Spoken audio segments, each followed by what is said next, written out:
Now we have spoken about y is equals to mx plus c, and we said that m is the slope, which determines, if this is the y and the x-axis, how flat or how steep this line is going to be. Now, the other part we must note here is that the sign of m also tells us the kind of relationship. So if the line is in this fashion, it means that as x increases from 1 to 2 to 3, y also increases from 1 to 2 to 3. That's the relationship. It's just wherever, if you check x1 and check the corresponding number, and you increase by 1, you go check x2, check the corresponding number, you will see that x and y keep increasing together, and in this particular case, because y is equals to x, they even increase at the same rate, meaning for 1 unit of x, you get 1 more unit of y.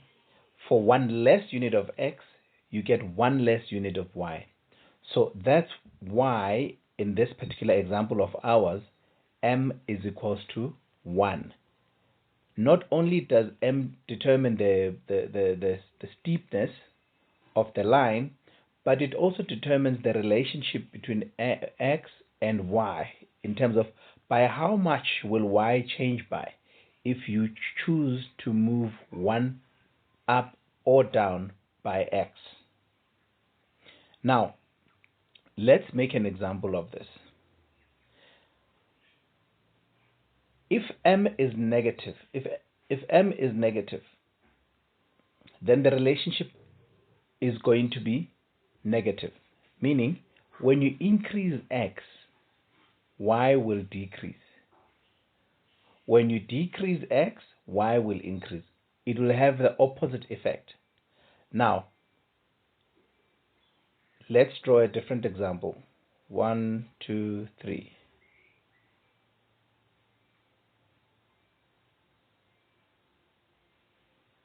In this particular instance, the y-axis and x-axis, right?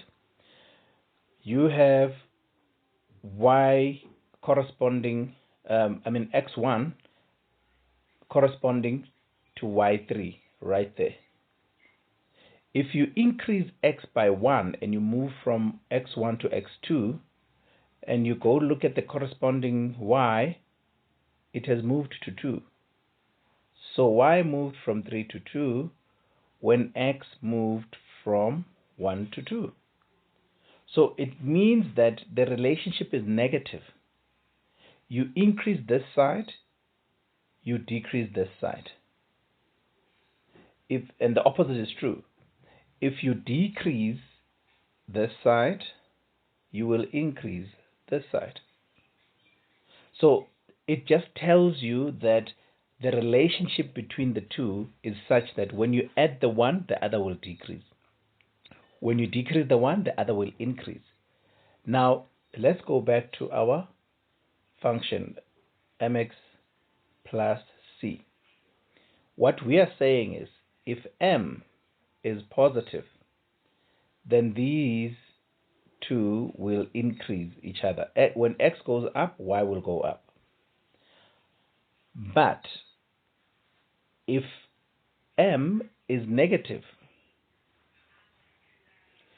whenever you increase x, y will decrease.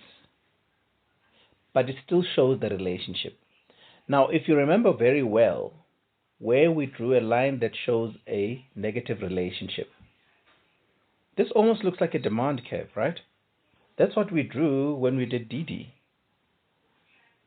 which tells you that whenever we're dealing with this type of graph, it means that we could be talking about something that looks like this. Y is equals to negative m x plus c. Right? The sign of this already told us that the relationship is negative. However, for cleanliness, if you have a positive number in the expression, you like to start with a positive number instead of starting with the negative. So we can rewrite this as y is equals to c minus mx. Now, if you think about it, that's what you are presented with in the demand analysis. It's just using different variables. So they called it quantity demanded, right? And then they have minus BP plus a constant. I can't remember what they called their constant. So let's call it a constant. Can't remember what they called it. I'll check their constant now. So if you rewrite this, it becomes the constant minus BP.